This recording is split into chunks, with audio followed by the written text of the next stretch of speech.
Cuando hablamos de aplicación de tecnologías, indudablemente estamos hablando de una actividad que requiere la unión, el esfuerzo y el talento conjunto que suman las organizaciones ITS y que suma el Estado. Jorge, Pedro, gracias a ambos. Un argentino en Chile y un chileno responsable de algunas de las políticas que le marca a este hombre que hace años que está viviendo allí como ITS Chile. Contanos qué es lo que estás haciendo desde hace largo tiempo allí en Chile en este tema. Bueno, como ITS Chile lo que tratamos de hacer es fomentar el desarrollo de estas tecnologías de los sistemas inteligentes de transporte, promoverlas, hacer que las cosas pasen y sobre todo ser un punto de encuentro para las autoridades, para la academia, para la industria y tratar de generar un ámbito donde se pueda compartir el conocimiento y se puedan generar redes de contactos. Pedro, ¿y cómo les llega a ustedes esto en el Estado chileno? Bueno, la verdad para nosotros el trabajo colaborativo es muy importante. La unidad ITS de la Subsecretaría de Transporte lleva poquito tiempo, como más o menos un año, y para nosotros ha sido vital el trabajo con la industria porque ahí es donde está el conocimiento, el know-how, el cómo se hacen las cosas, sobre todo en estos temas ITS. La experiencia de la Subsecretaría ha sido bastante amplia en términos de centros de control de tráfico, de transporte público, pero hay que seguir avanzando, hay que seguir evolucionando ese sistema un poco más complejo para poder responder a las necesidades de las personas. Vos me comentabas, Jorge, que cambian las administraciones en ITS Chile, pero que se sigue una misma política que es la política que luego se traslada al Estado. Y esto es importante porque implica una continuidad en la transmisión de ideas y de quien las recibe, que recibe ideas coherentes. Exacto, sí, siempre como ITS hemos tratado de mantenernos al margen de algunas cosas que puedan marcarnos en algún sentido. O sea, tratamos de ser una plataforma súper abierta, transparente y donde toda la industria tenga el mismo peso y no haya favoritismos y permitir sobre todo que las autoridades puedan tomar decisiones de una manera bien informada, conociendo todo lo que pasa. En esta transparencia vos me comentabas de la consulta que hacen ustedes con el sector industrial para ver cómo aplicar esto directamente sin ninguna intermediación que a veces puede llegar a opacar o confundir algunos objetivos. Efectivamente, cuando nosotros detectamos una necesidad desde el lado del Estado, lo que nosotros tenemos conciencia es que debemos ser buenos especificadores de problemas, de explicar cuáles son los detalles de nuestras necesidades para que la industria comprenda de mejor manera qué tipo de soluciones nosotros necesitamos.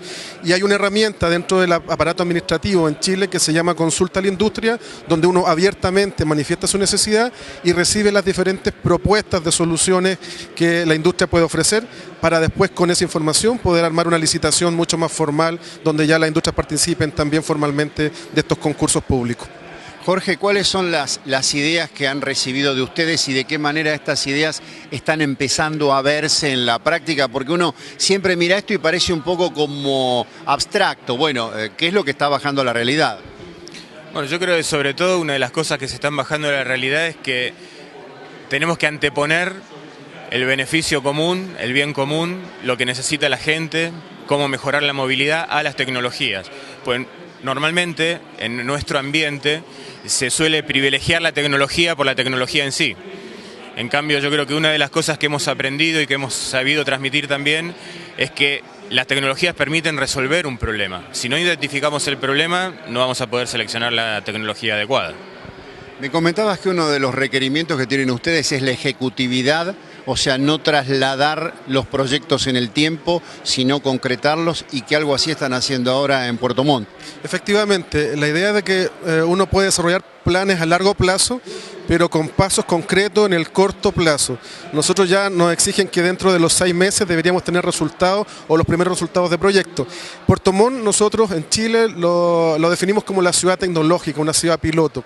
Entonces gran parte de nuestros proyectos pilotos los estamos desarrollando en esa ciudad, particularmente todo lo que tiene que ver con información a usuarios y lo que tiene que ver con sensorización de las ciudades, poder capturar la información de lo que ocurre en el día a día con la movilidad.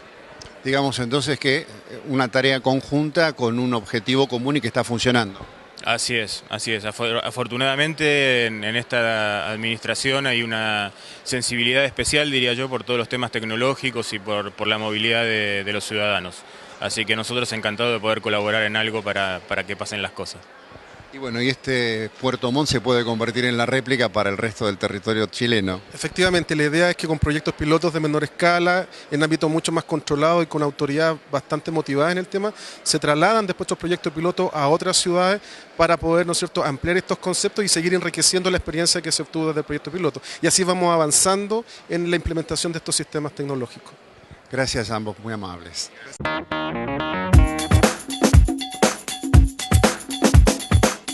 Carlos, contame qué es lo que estás haciendo en el Ayuntamiento de Madrid para que, como se decía habitualmente, el hombre es bueno, pero si se lo vigila es mucho más bueno. Bueno, dentro de lo que es la movilidad en las ciudades y el ITS, la tecnología, es clave hoy en día herramientas que nos permitan no solo gestionar semáforos y cámaras y paneles, sino también un tema importante es el tema de las infracciones. Hoy en día la seguridad vial debe primar sobre cualquier concepto de gestión de la movilidad. Tenemos que ir a esta reducción de 0 accidentes, 0 fallecidos en las ciudades y conceptos como elementos para controlar el paso de los vehículos en semáforo en rojo, el control de la velocidad, el controlar a la gente en los accesos restringidos solo para los peatones, tiene que ser una constante en nuestro trabajo. Vos me habías comentado que gracias al control y a las sanciones se ha reducido muchísimo la siniestralidad en el tránsito. Sí, no solo la siniestralidad, sino también las situaciones de riesgo que se producen en los pasos de peatones. Actualmente los datos que tenemos en el último ciclo que va desde el 2009 a la fecha de hoy, hemos conseguido una reducción del 78% de los infractores en los pasos de semáforo en rojo y en particular pues podemos comentar, tenemos un sistema instalado en la puerta de un hospital, en el acceso a un parque, en el cual exclusivamente era un paso para que los peatones cruzaran a donde estaban las paradas de autobús o al propio parque. Los datos tremendos, hemos pasado de 100 infractores a 4 al día. Evidentemente nuestra motivación es llegar a 0 infractores.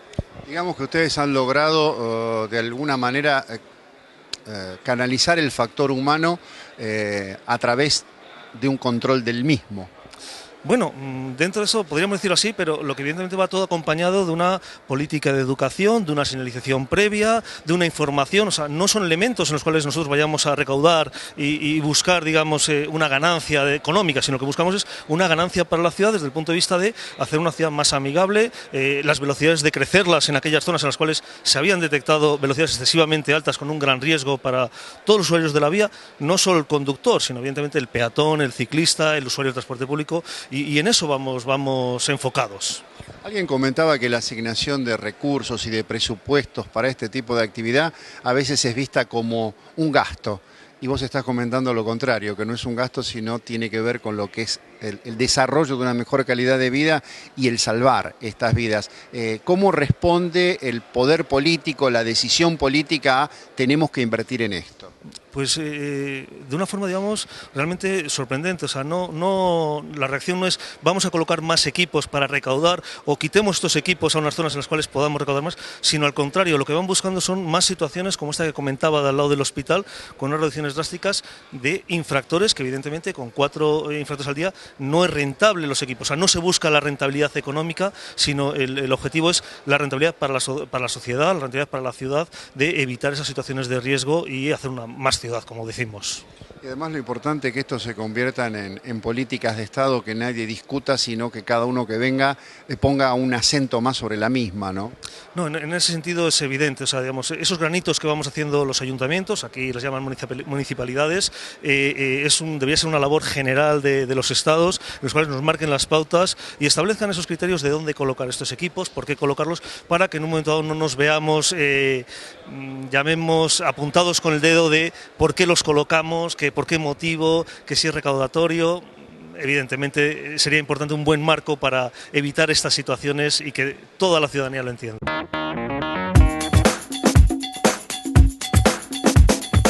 Contanos vos esta experiencia de este panel de tu asociación. La verdad que fue muy bueno porque tenía muchas críticas previamente, porque no decían cómo tanta gente iba a estar en el panel y cómo iban a preguntar, cómo iba a resolver ese tema. Y las respuestas fueron también muy claras y muy concisas y para el común de la gente, ¿no? Con lo cual se pasaron muchos temas, desde beneficios, de planificación, resultados, problemas. La verdad que fue muy bueno. Yo estuve escuchando algunas partes y podría definirlo como un cruzamiento horizontal de experiencias. Y te tomo a vos como relator, conociendo el tema, de qué es lo que vos te traes a la Argentina de esto que estuviste escuchando en este panel multinacional. Bueno, lo que traigo es que los problemas son comunes en todos lados, digamos. Los mismos problemas de tránsito y de transporte que tenemos nosotros los tienen todos, digamos. Eso es lo bueno, digamos. Lo que me llevo es que en otros lados se aplican algunas soluciones que todavía a nosotros nos falta profundizar. De todas maneras, nosotros creo que tenemos más claro hacia dónde vamos en algunos temas, ¿no? Por ejemplo, de la articulación entre lo que debe ser una política pública de tránsito, de transporte, de movilidad y relacionado con los temas más duros que son los técnicos, que quizás en otros lados no lo tienen tan claro, porque son muy específicos, muy concretos. El técnico se dedica directamente a lo puramente técnico y el político a lo político. Entonces, nosotros tenemos por ser como somos, digamos, una transversalidad, digamos, y un conocimiento mayor para hacer esa articulación. Estábamos comentando que la existencia de organismos como la Agencia Nacional de Seguridad Vial son de alguna forma ese vehículo que permiten encauzar todo este tipo de acciones para bajarlas de la teoría a la práctica, ¿no? Sin duda, lo de la Agencia Nacional de Seguridad Vial es un acierto, ¿no?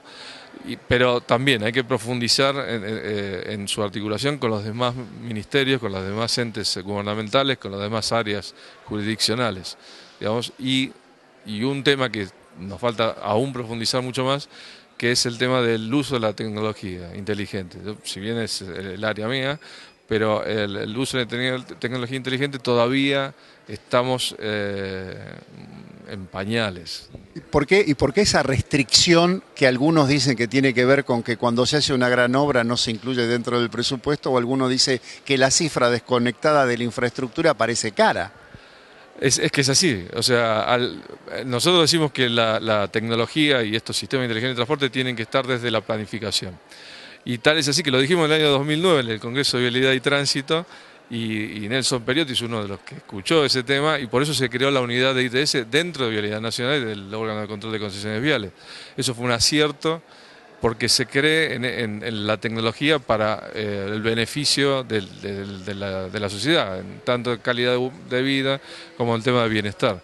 Pero con objetivos claros, tiene que ser con objetivos concretos, específicos, medibles, y con un objetivo macro que es el bienestar de la gente, ¿no? Realmente es lo que un poco me desvela a mí, pero te digo, hace falta profundizar mucho el tema tecnológico, que desde la presidencia lo están impulsando. El tema es cómo articularlo entre los distintos estamentos gubernamentales y cómo insertar a los privados y a la sociedad. Y bueno, hacer ese triángulo virtuoso. Se está hablando de este diseño de la seguridad en el tránsito. ¿Deberíamos tener un diseño del ITS? Yo creo que hay que hacer una ley ITS, estoy convencido de que hay que fijar, acá se habló de arquitectura ITS, algunos de ley ITS, algunos... Yo hablo de políticas públicas de tecnología inteligente aplicada a la infraestructura vial y transporte. Yo creo que hay que hacerlo, es necesario, porque si hay que nombrarlo para que realmente después se empiece a mejorar y a implementar cosas. Si uno no lo nombra, la tecnología es como que es una computadora. Y esto es como, yo hace un poco hice una presentación donde les pregunté a todos quiénes tenían televisor y cuántos de los que tenían televisores tenían control remoto. En todos. Bueno, lo mismo pasa con ITS, con la parte vial. O sea, hoy en realidad, es impensable hacer un camino sin una fibra óptica al lado y sin un ITS al lado, sin sistemas inteligentes que hagan que esa infraestructura sea optimizada. Digamos que este 9º Congreso Internacional de ITS puede ser el cimiento para esa ley que hace falta, así como nació la ley que dio origen a la Agencia Nacional de Seguridad Vial. Ojalá, eso espero. Yo estoy trabajando en eso, en el anuario nuestro hablo sobre ese tema. Estamos enfocados en hacer una directiva ITS que la tome el gobierno nacional, que el vehículo natural y que es el único que lo puede hacer, y lo va a hacer porque sé de las intenciones del gobierno en la parte tecnológica.